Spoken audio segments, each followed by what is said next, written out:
नमो अरिहंताणं नमो सिद्धाणं नमो आयरियाणं नमो उवज्जायाणं नमो लोये सव्वसाहूणं एसो पंचनमुक्कारो सव्व पावपणासणो મંગલાણમ ચ સવ્વેસિમ પઢમમ હોઈ મંગલમ. આખું જે વિશ્વ જે છે તો તે ષડ દ્રવ્યોથી બનેલા છે. બરાબર. ષડ એટલે કે છ અને દ્રવ્ય. દ્રવ્ય એટલે શું? દ્રવ્યની પણ એક વ્યાખ્યા છે. દ્રવ્ય એટલે કે જેમાં ગુણ હોય અને પર્યાયો રહેલા હોય તો તેને દ્રવ્ય કહેવાય છે. બરાબર. અહીંયા ક્વેશ્ચન છે કે તો પછી દેખાતા કેમ નથી કાર્મણ વર્ગણા? એમાં આપણે કાર્મણ વર્ગણાનું સ્વરૂપ સમજ્યું હતું, એમાં જ આન્સર આવી જાય છે. આપણને કાર્મણ વર્ગણા કેમ નથી દેખાતી? કારણ કે કાર્મણ વર્ગણા તે સૌથી સૂક્ષ્મ પરિણામી પૂતગલ સ્કંધોથી બનેલી છે. અને સૂક્ષ્મ પરિણામી એટલે શું? એમના જે પૂતગલ સ્કંધોનું જે કદ છે તે સૌથી સૂક્ષ્મ છે. એટલા સૂક્ષ્મ છે કે આપણે આપણી નરી આંખોથી ચર્મચક્ષુથી એમને આપણે જોઈ શકતા નથી. બરાબર. એટલા સૂક્ષ્મ એ છે. માત્ર જે કેવલી ભગવંતો છે અથવા તો વિશિષ્ટ અવધિજ્ઞાની જે ભગવંતો હશે તો એમને જ આ કાર્મણ વર્ગણાઓ દેખાય છે એમના જ્ઞાન દ્વારા. બરાબર. પણ ચર્મચક્ષુમાં એટલે આ ઇન્દ્રિયો છે. ચર્મચક્ષુ શું છે? આંખો શું છે? તો ઇન્દ્રિય જ છે ને. અને ઇન્દ્રિયો એટલે શું? શરીર છે પણ પૂતગલ છે. એની અંદર આવી કઈ શક્તિ નથી કે એ જોઈ શકશે. એટલા માટે તો આજકાલ સાયન્ટિફિક ઇન્સ્ટ્રુમેન્ટ્સ બધા બનાવે છે કે કઈ એમને બાદર જીવો પણ એમને દેખાતા ન હોય છે. બરાબર. જે નાના નાના સાઈઝના બાદર જે જીવો હોય છે એમને આપણને આંખોથી દેખાતા નથી. માઇક્રોસ્કોપથી એ લોકો જોતા હોય છે ત્રસ જીવોને. બરાબર. તો હવે કાર્મણ વર્ગણાની તો વાત ક્યાં જ આવે? બરાબર. એ તો આટલા સૌથી સૂક્ષ્મ વર્ગણા છે. સૌથી સૂક્ષ્મ વર્ગણા હોવા છતાં એ પૂતગલ છે. અને પૂતગલ શું હોય? રૂપી હોય. અને રૂપી શું હોય? રૂપી એટલે કે વર્ણગંધ રસ સ્પર્શ જેનું હોય તે. બરાબર. એટલે અવશ્ય એનું વર્ણગંધ રસ સ્પર્શ હોય જ છે કાર્મણ વર્ગણાઓનું. પણ સૂક્ષ્મ હોવાના કારણે આપણે દેખાતા નથી. બરાબર. અને ઓકે, તો અહીંયા બીજું ક્વેશ્ચન છે કે અલોકમાં કાર્મણ વર્ગણા છે. તો હવે આપણે શું કહ્યું? હજી એક વાર આપણે પોઈન્ટ કીધું કે આ 14 રાજલોકમાં ઠાંસીને આ પૂતગલ સ્કંધો ભરાયેલા છે. કાર્મણ વર્ગણાઓ એ કાર્મણ વર્ગણાઓ જે છે તો તે આ 14 રાજલોકની અંદર ઠાંસીને ભરાયેલા છે. બરાબર. એનું મિનિંગ શું થાય છે કે 14 રાજલોકની બહાર નથી. 14 રાજલોકની બહાર શું છે? તો હવે આપણે આ ષડ દ્રવ્ય સમજી લેશું ને તો આપના બધા ક્વેશ્ચન્સનો આન્સર અહીંયા આવી જશે. બરાબર. તો હવે આ વિશ્વ જે છે તો તે ષડ દ્રવ્યોથી બનેલા છે. ષડ દ્રવ્ય એટલે કે 6 દ્રવ્ય. તો એમાં 5 અજીવ દ્રવ્ય છે અને માત્ર એક એ જીવ દ્રવ્ય છે. બરાબર. તો પહેલું જે જીવાસ્તિકાય છે તો અહીંયા પ્રત્યય શું લાગે છે? જીવ અને અસ્તિકાય. આ પ્રત્યય લાગેલું છે. અહીંયા આપણે જોઈશું કે જીવાસ્તિકાય, ધર્માસ્તિકાય, અસ્તિકાય આવા પ્રત્યય લાગેલા છે. બરાબર. તો આ અસ્તિકાય શું છે? અસ્થિ એટલે કે પ્રદેશોનું અને કાય એટલે કે સમૂહ. અસ્તિકાય એટલે કે પ્રદેશોનું સમૂહ. તો આ બધા જેમાં અસ્તિકાય લગાડેલા છે તે બધા પ્રદેશોના સમૂહ છે. એના કારણે એમને અસ્તિકાય એવા પ્રત્યયો લાગેલા છે. તો હવે આપણે જીવાસ્તિકાયની વાત કરશું. તો જીવાસ્તિકાયમાં કેટલા પ્રદેશો છે? જીવાસ્તિકાય એટલે કે આત્મદ્રવ્ય. તો એક જ આત્મદ્રવ્ય અહીંયા આપણે કન્સિડર કરીએ તો એક આત્મદ્રવ્ય કેટલા પ્રદેશોથી બનેલું છે? અસંખ્ય આત્મા પ્રદેશોથી તે બનેલું છે. એટલા માટે અહીંયા જીવાસ્તિકાય એવું નામ આપેલું છે. અને જીવ એટલે કે આત્મદ્રવ્ય તે શું છે? અરૂપી દ્રવ્ય છે. અને 14 રાજલોકમાં આ જીવાસ્તિકાય તે ઠાંસીને ભરાયેલા છે. જીવો આ 14 રાજલોકમાં ઠાંસીને ભરાયેલા છે. બરાબર. પછી આગળ છે 5 બીજા અજીવ દ્રવ્યો છે. તો પહેલું છે ધર્માસ્તિકાય. તો ધર્માસ્તિકાય એટલે શું? તે ગતિ સહાયકતા એનું ગુણ છે. એટલે કે ગતિ એટલે કે મોશનમાં એ હેલ્પફુલ બને છે. તો કોની મોશનમાં?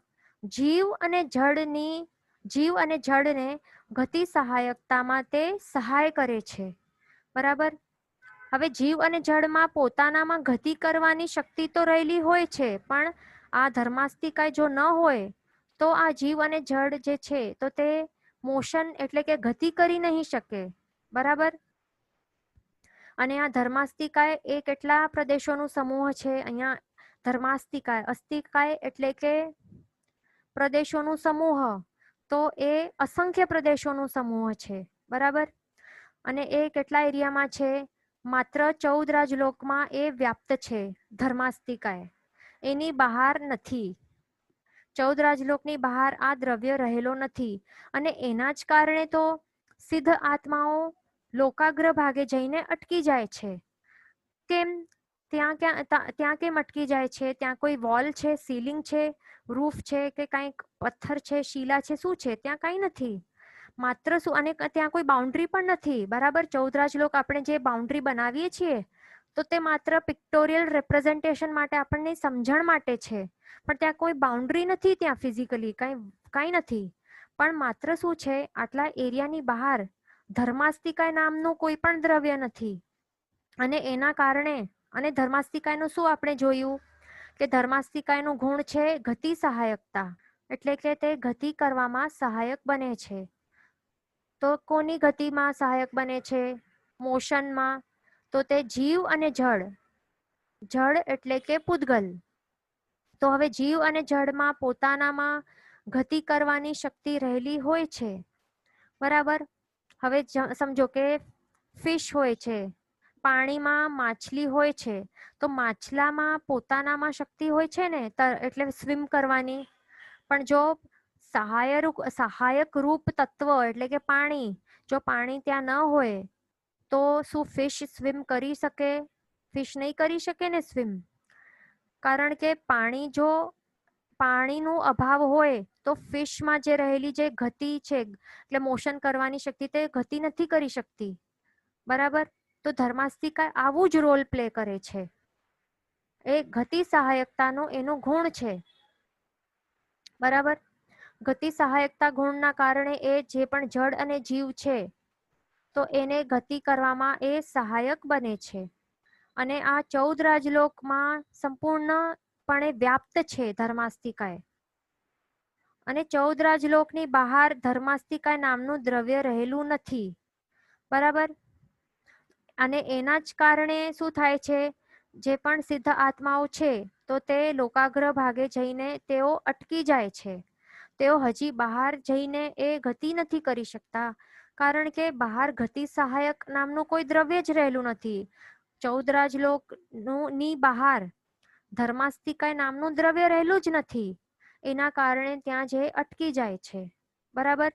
માત્ર હવે અહીંયા સિદ્ધ આત્માઓ માટે આ નહીં સમજવાનું, પણ બીજા જે પણ જીવો છે તે પણ 14 રાજલોકની આ જે બાઉન્ડ્રી છે તો તેની બહાર એ ઓળંગીને ક્રોસ નથી કરી શકતા. બરાબર. કોઈ પણ જીવ આ બાઉન્ડ્રીને ઓળંગી શકતો નથી, કારણ કે ત્યાં બહાર ધર્માસ્તિકાય નામનું દ્રવ્ય જ રહેલું નથી. પછી આગળ, અને હા, આ ધર્માસ્તિકાય જે છે તો તે કેવું છે?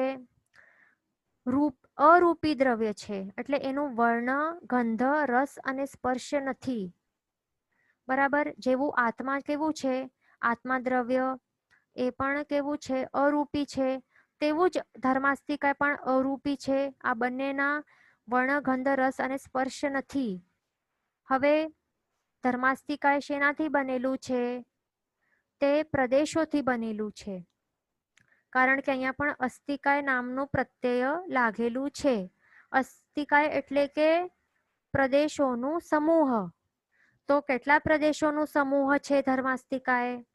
તે છે અસંખ્ય પ્રદેશોનું સમૂહ છે. તો હવે અસંખ્યનું પણ પ્રમાણ કેટલું છે? તો એક જ આત્મદ્રવ્ય આપણે જો કન્સિડર કરીએ, કોઈક એક જ જીવનું એક આત્મા. બરાબર. આપણે પોતાનું આત્મા વિચારીએ તો આપણા આત્મામાં કેટલા આત્મ પ્રદેશો રહેલા છે? તો તે છે અસંખ્ય. અને જો એની કાઉન્ટિંગ કરવામાં આવે, બરાબર, તો જેટલા ક્વોન્ટિટી થાય છે તો તેટલી સેમ નંબર ઓફ પ્રદેશ આ ધર્માસ્તિકાયમાં રહેલા છે. પ્રદેશોની સેમ ક્વોન્ટિટી થાય છે. ઇક્વલ ક્વોન્ટિટી છે, બિલકુલ ઇક્વલ છે, એક પણ ઓછો કે વધારે પ્રદેશ રહેલો નથી. બરાબર, એટલે જેટલા પ્રદેશોથી આત્મા બનેલું છે એટલા સેમ નંબર ઓફ પ્રદેશથી આ ધર્માસ્તિકાયમાં પણ એટલા સેમ નંબર ઓફ પ્રદેશો રહેલા છે, અને તે કેટલા છે? અસંખ્ય છે. બરાબર, અહીંયા ક્વેશ્ચન આવેલું છે કે ઇફ ધર્માસ્તિકાય ઇઝ અરૂપી, how we can consider water as ધર્માસ્તિકાય? તો આપણે આ એક્ઝામ્પલ માટે આપણે સમજાવ્યું છે પાણી એ પૂદગલ છે. બરાબર, પાણીના જે એ તો જીવો છે. બરાબર, અને જીવોના શરીર છે તે પૂદગલથી બનેલા છે.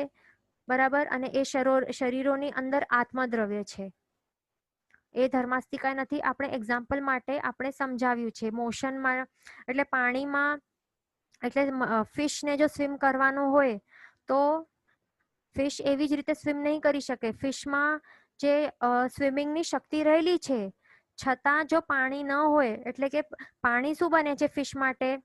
ગતિ સહાયક કરે છે. બરાબર, સ્વિમ કરવામાં એ સહાયક બને છે, હેલ્પફુલ બને છે. તો અહીંયા આપણે માત્ર એક્ઝામ્પલ આપીને સમજાવ્યું છે.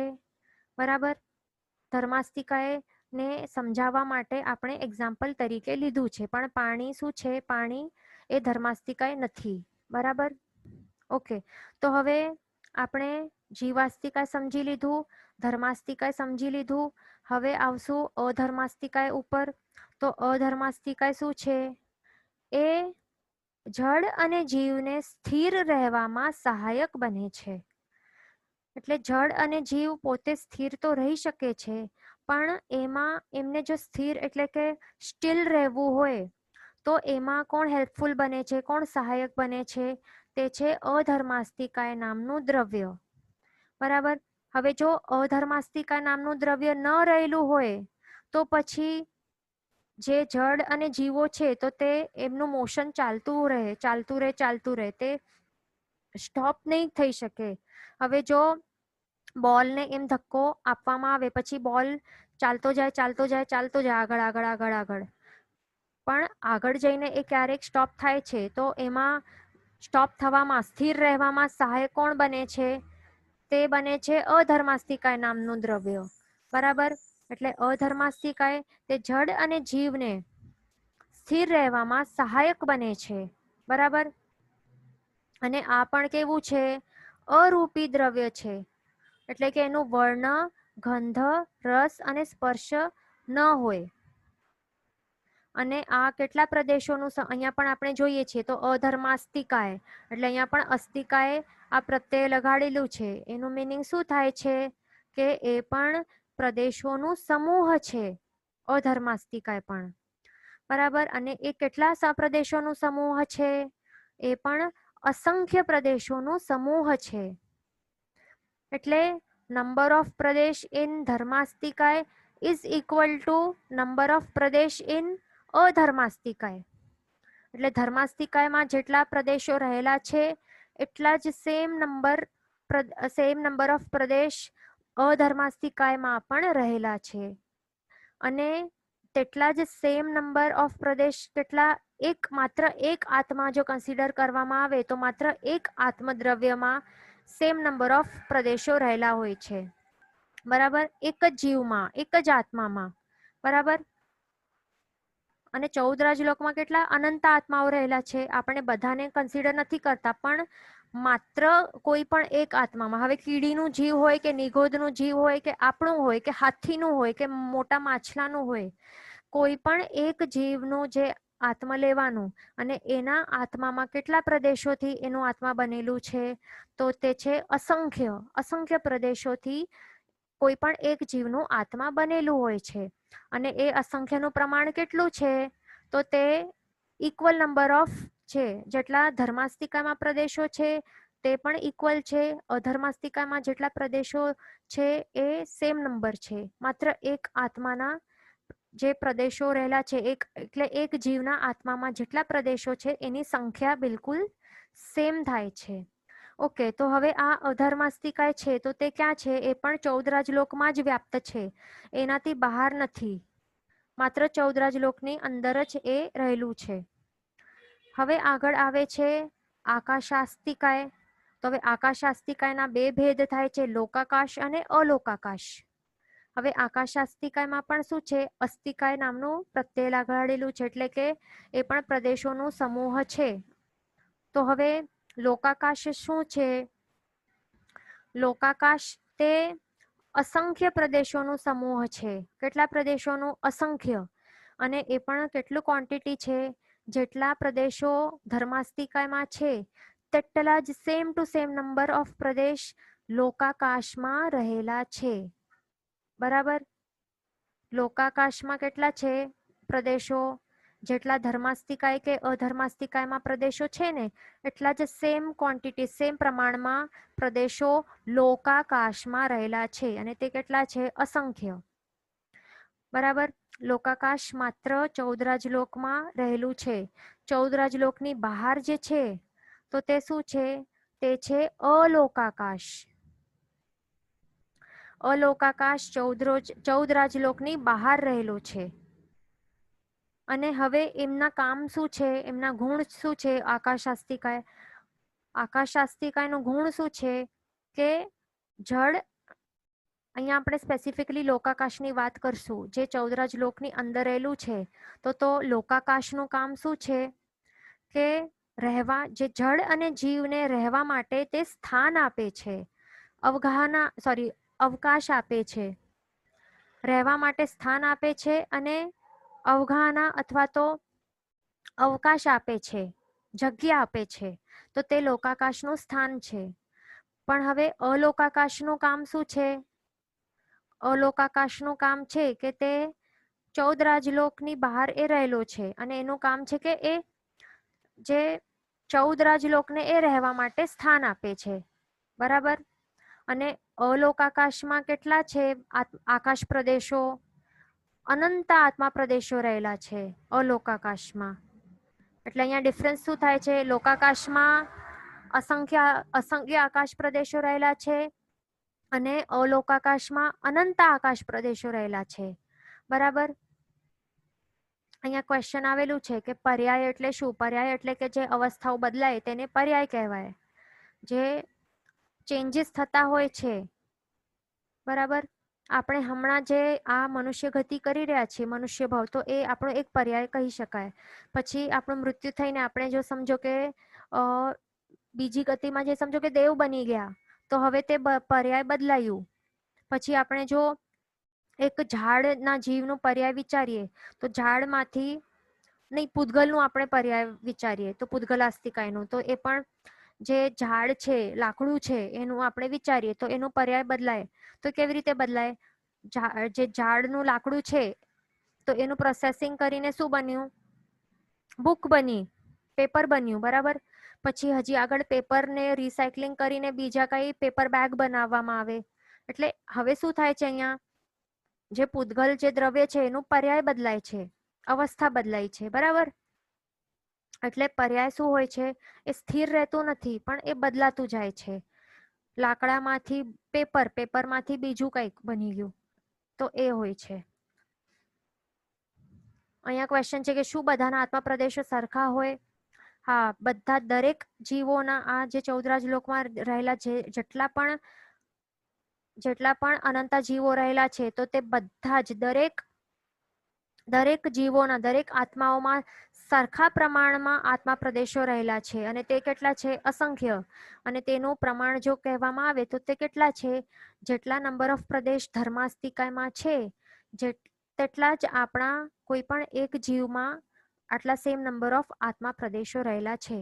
એટલે ધર્માસ્તિકાય number of Pradesh in dharmastika is equal to number of pradesh in adharmastika is equal to number of Akash Pradesh in લોકાકાશ is equal to કોઈ પણ એક આત્મામાં પ્રદેશો. બરાબર? એ સેમ છે. અહીંયા ક્વેશ્ચન આવેલું છે કે જેમ પૂતગલમાં સ્કંદ દેશ પ્રદેશ પરમાણુ હોય છે એવી રીતે અરૂપી દ્રવ્યનું પણ પ્રદેશ હોય છે. અરૂપી દ્રવ્યનું પણ, હા, તો અહીંયા આપણે શું કહ્યું છે? અરૂપી કયા કયા દ્રવ્યો છે? જીવાસ્તિકાય, ધર્માસ્તિકાય, અધર્માસ્તિકાય, આકાશાસ્તિકાય. તો આ લોકોમાં પણ શું હોય છે? અસ્તિકાય લગાડેલું છે ને પ્રત્યય, એનું મિનિંગ શું થાય છે? અસ્તિકા એટલે શું છે? અહીંયા પ્રદેશોનો સમૂહ, તો એમાં પણ સ્કંધ, દેશ અને પ્રદેશ આ 3 ભેદો થાય છે. પણ હવે અહીંયા આપણને ધ્યાન રાખવાનું છે કે અહીંયા પરમાણુ નામનું, જેવી રીતે પૂતગલાસ્તિકામાં આપણે જોયું ને, સ્કંદ, દેશ, પ્રદેશ અને પરમાણુ 4 ભેદ થાય છે, તો તેવી રીતે અહીંયા 4 ભેદો થતા નથી. બરાબર? એ 4 ભેદો અહીંયા કેમ નથી થતા? અહીંયા પરમાણુ નામનું ભેદ શા માટે નથી થતું? કારણ કે અહીંયા આ વર્ડમાં જ આન્સર છે. પૂતગલાસ્તિકા આ વર્ડમાં જ આન્સર છે. તો પૂતગલનો મિનિંગ શું થાય છે? પૂદ અને ગલ, એટલે કે જેમાં પૂરણ થાય અને જેમાં ગલન થાય, તો એને જ પૂતગલ કહેવાય. બરાબર? એનું એ વિશિષ્ટ લક્ષણ છે, યુનિક ક્વોલિટી છે કે જે એવું લક્ષણ બીજા કોઈ પણ દ્રવ્યોમાં રહેલું નથી. પૂરણ અને ગલન એ શેનું થાય છે? જે પણ સ્કંધમાં જે પણ પ્રદેશો રહેલા હોય છે, તો સ્કંધમાંથી જ્યારે પ્રદેશો છૂટા પડે એટલે કે ગલન થાય, વિખરે, તો ત્યારે કહેવાય છે કે ગલન થયું છે અને તે પ્રદેશ હવે પરમાણુ રૂપ બની ગયા. પણ જ્યારે તે જ છૂટા પરમાણુઓ જ્યારે તે સ્કંધમાં પાછો એમનું પૂરણ થાય, એડિશન થાય છે, બરાબર, સ્કંધમાં જોડાઈ જાય છે, તો ત્યારે શું થાય છે? એ જ પરમાણુને હવે શું કહેવાશે? પ્રદેશ કહેવાશે. બરાબર? તો આવું જે પૂરણ ગલન જે થાય છે, તો તે માત્ર શેમાં થાય છે? માત્ર પૂતગલાસ્તિકામાં જ થાય છે. અને એના જ કારણે એને પૂતગલ કહેવાય છે. બરાબર?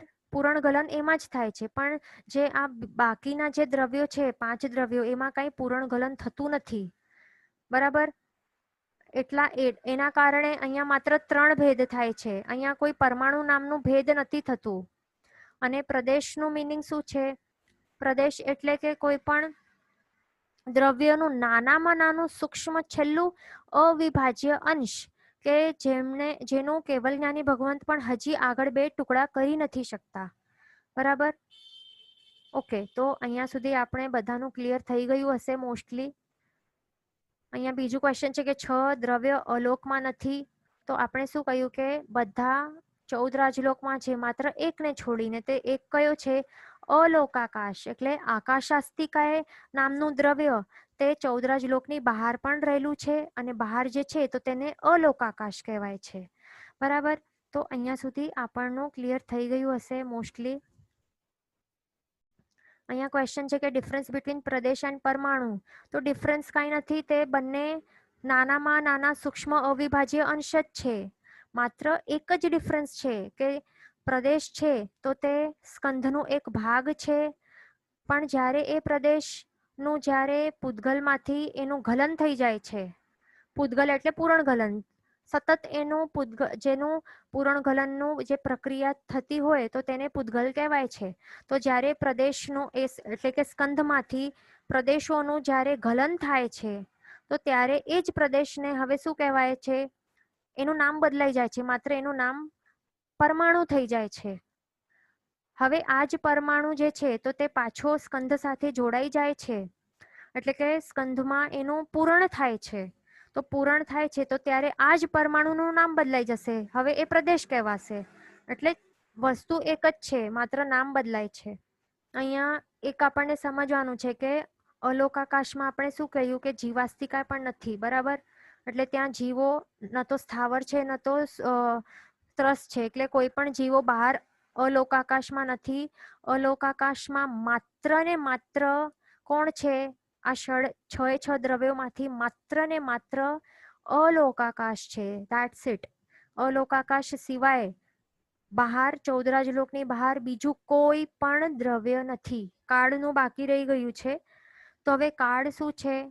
કાળ તે પ્રદેશોનું સમૂહ નથી. અહીંયા આપણે જો નજર એટલે એક આપણે દ્રષ્ટિપાત કરશું તો અહીંયા બધાનું પ્રત્યય લાગેલું છે, અસ્તિકાય અસ્તિકાય અસ્તિકાય, પણ કાળાસ્તિકાય નથી. કારણ કે કાળ જે છે, કાળ એટલે કે ટાઈમ, તો તે કઈ પ્રદેશોનું સમૂહ નથી, પણ તે માત્ર નિશ્ચય નહીંથી તે માત્ર વર્તમાનનું એક જ પ્રદેશરૂપ સમય છે.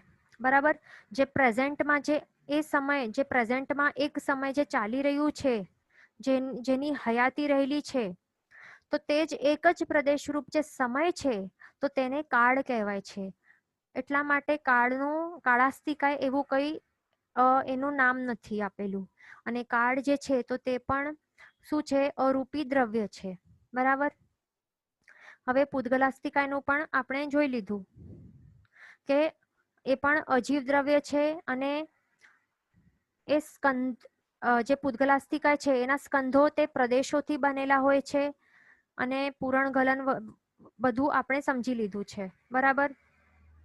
અને બીજા બધા જે દ્રવ્યો છે આ પૂદગલાસ્તિકાય છોડીને તો જે બીજા દ્રવ્યો છે કે જીવાસ્તિકાય એટલે કે આત્મા, ધર્માસ્તિકાય, અધર્માસ્તિકાય, આકાશાસ્તિકાય ને કાળ, તો એ બધાની અંદર પૂરણ ગલન થતું નથી. બરાબર. તો હવે આગળ આપણે એ પણ સમજ્યા હતા જ્યારે આપણે વર્ગણાઓનું આપણને વિવેચન કર્યું હતું તો વર્ગણા વિશે આપણે શું જોયું હતું કે પૂદગલાસ્તિકાય જે દ્રવ્ય છે તો એની અંદર જ જે 16 વર્ગણાઓ છે એનું સમાવેશ થઈ જાય છે. 16 વર્ગણામાં ગ્રાહ્ય અને અગ્રાહ્ય એ પૂદગલ સ્કંધોનું સમાવેશ આ પૂદગલાસ્તિકાયમાં જ થઈ જાય છે. એટલે આ વર્ગણાઓ શું છે? તે પૂદગલોના સ્કંધોના સમૂહ છે અને તે શું છે? પૂદગલ છે, અજીવ છે, રૂપી છે. બરાબર. એ બધું આપણને એકદમ માઇન્ડમાં ફિટ કરી લેવાનું છે. અહીંયા એક ક્વેશ્ચન છે કે તો પછી પાસ્ટ અને ફ્યુચરનું શું? તો પાસ્ટ એટલે કે ભૂતકાળ. તો ભૂતકાળમાં જે પણ સમયો જે વ્યતીત થઈ ગયા છે તો એનું મિનિંગ શું થાય છે કે તો સમયો જે છે તે નષ્ટ પામી ગયા છે. બરાબર. જે પાસ્ટમાં સમય નીકળી ગયો છે તો તે બધા સમયો નષ્ટ થઈ ગયા છે એટલે તે ગણતરી નથી કરવામાં આવતી, નિશ્ચય નથી. પણ માત્ર જે હમણાં હયાતીમાં જે આ એક સમય હમણાં પ્રેઝન્ટમાં જે વર્તમાનનું જે સમય છે એક સમય તો તે જ સાચું. બરાબર. જે ઉત્પન્ન હમણાં થયું છે તો તે જ ગણાય છે એક પ્રદેશરૂપ સમય. અને ફ્યુચરની વાત આવે છે તો એની હજી ઉત્પત્તિ થઈ જ નથી. પ્રેઝન્ટમાં એની ઉત્પત્તિ થઈ જ નથી. જે ફ્યુચરમાં ભવિષ્યમાં જે પણ સમયો આવવાના છે તો હજી ત્યાં હમણાં એની ઉત્પત્તિ થઈ નથી તો એ પણ કેવી રીતે ગણાય? એટલે નિશ્ચયથી શું કહેવાય છે કે કાળ માત્ર એક પ્રદેશરૂપ એક જ સમય છે અને સમયની પણ વ્યાખ્યા પ્રદેશની જેવી જ છે. બરાબર. જેવી રીતે પ્રદેશ આપણે જોયું ને કે દ્રવ્યોનું સૌથી નાનામાં નાનું સૂક્ષ્મ અંશ કે જેના બે ડિવિઝન થવાના બિલકુલ ઇમ્પોસિબલ છે. તો તેવી જ રીતે કાળનું પણ સમજવાનું કે કાળનું સૌથી નાનામાં નાનું સૂક્ષ્મ અવિભાજ્ય અંશને સમય કહેવાય છે અને એના પણ બે ડિવિઝન આગળ થવાનું નથી. અહીંયા ક્વેશ્ચન છે કે તો કેવલી ભગવાન પાસ્ટ અને ફ્યુચર જોઈ શકે? હા. તો તે ત્રણેય કાળમાં બધા જ દ્રવ્યોના બધા પર્યાયો જોઈ અને જાણી શકે છે. હવે આપણે આ તો માત્ર નિશ્ચય નૈથી કાળની વાત કરી પણ વ્યવહાર કાળ પણ હોય છે. તો વ્યવહાર કાળની જ્યારે વાત આવે છે તો ત્યારે પ્રેઝન્ટ, પાસ્ટ, ફ્યુચર બધા જ સમયોની ગણતરી એમાં કરવામાં આવે છે. અને વળી કાળના પણ જે વ્યવહાર કાળ છે તો એમાં પણ અલગ અલગ એના વિભાજન થાય છે. એટલે કલાક, સમય, આવલિકા, અંતર્મુહૂર્ત, સાગરોપમ, પલ્યોપમ એ બધું શું છે? એ બધા વ્યવહાર કાળના જ એ ડિવિઝન્સ છે. બરાબર. તો તે આપણે હમણાં પછી આગળ ક્યારેક જોશું. એ હમણાં આપણો વિષય નથી. બરાબર. અહીંયા ક્વેશ્ચન આવેલું છે કે આત્મા પ્રદેશો 5 ઇન્દ્રિય અને 1 ઇન્દ્રિયમાં સેમ જ હોય છે. શાસ્ત્રકાર ભગવંતો કહેતા હોય છે કે ક્ષીર નીરની જેમ જ આત્મા પ્રદેશોની સાથે કર્મોનું બંધ થાય છે. તો અહીંયા આપણને સમજવાનું છે કે દૂધ સાથે પાણી મળતા બંને એક જ દ્રવ્ય બની જાય છે. તો એવું આપણને લાગતું હોય છે. પણ જ્યારે હંસ હોય ને હંસની ચાંચ જ્યારે એને લાગે છે, એ મિક્સચરને લાગે છે તો ત્યારે હંસ શું કરે છે? માત્ર દૂધને પી લે છે અને માત્ર ત્યાં વાસણમાં પાણી બચી જાય છે. બરાબર. એટલે તેવી જ રીતે આત્મા દ્રવ્ય અને કર્મના પૂદગલ એ એકમેક ભલે થાય છે, એમનું ગાઢ મિશ્રણ ભલે થાય છે પણ એનું મિનિંગ નથી કે બંનેના મૂળ દ્રવ્યો એ કન્વર્ટ થઈ જાય છે. પણ તેઓ પોતપોતાનું અલગ અસ્તિત્વને જ ધરાવે છે. બરાબર. આત્મા પ્રદેશોમાં શું ગુણ છે? એક્સપાન્ડ થઈ શકે છે અને કોન્ટ્રાક્ટ થઈ શકે છે. તો આવા સંસર્ગ વિસર્ગની જે શક્તિ છે એવું ગુણ છે તો એના કારણે વિભાવ દશામાં ગયેલો આત્મા તે આવી વિકૃત અવસ્થા પામે છે. અને ત્યારે શું થાય છે, આસપાસમાં રહેલા કાર્મણ વર્ગણા, આપણે શું કહ્યું કે કાર્મણ વર્ગણા કેટલી રહેલી છે, 14 રાજલોકમાં તે ઠાંસીને ભરાયેલી છે. આપણે એના માટે એક એક્ઝામ્પલ લીધું હતું કે કાજળની ડબ્બી જેવી. કાજળની ડબ્બી કેટલી, એમાં કાજળના જે નાના જે કણિયા હોય તો કેવી રીતે એકદમ ગાઢ રીતે એ ભરાયેલા હોય ઠાંસીને, એવી જ રીતે સેમ એવી જ રીતે એનાથી પણ વધારે ઠાંસીને આ કાર્મણ વર્ગણાના પૂતગલ સ્કંધો તે સંપૂર્ણ 14 રાજલોકમાં ભરાયેલા હોય છે. તો આત્મા પ્રદેશોમાં જ્યારે આ સંસર્ગ વિસર્ગની શક્તિ જ્યારે પેદા, એટલે જ્યારે એ આંદોલન થાય છે અને એના કારણે એ સંસર્ગ વિસર્ગ થાય છે એની અંદર, બરાબર, એટલે કે એક્સપેન્શન કોન્ટ્રાક્શન ભયંકર રીતે થાય છે. તો ત્યારે કાર્મણ વર્ગના જે ના પૂતગલ સ્કંધો જે આસપાસ રહેલા છે તો તે આકર્ષાઈને આત્મા પ્રદેશોમાં તે ગૂંચવાઈ જાય છે, અટવાઈ જાય છે, અટકી જાય છે અને તેને જ કર્મબંધ કહેવાય છે. બરાબર. આગળ પણ જ્યારે આત્મા કષાયોનું આગળ પણ જ્યારે પણ સેવન કરશે, જેમ કે ક્રોધ કે અભિમાનનું સેવન કરશે કે રાગ કે દ્વેષ, જે પણ એ કષાયનું સેવન કરશે તો ત્યારે આત્મા પ્રદેશોમાં ભયંકર આંદોલનો થાય છે અને એના કારણે આત્મા ઘણું જ દુઃખી થાય છે.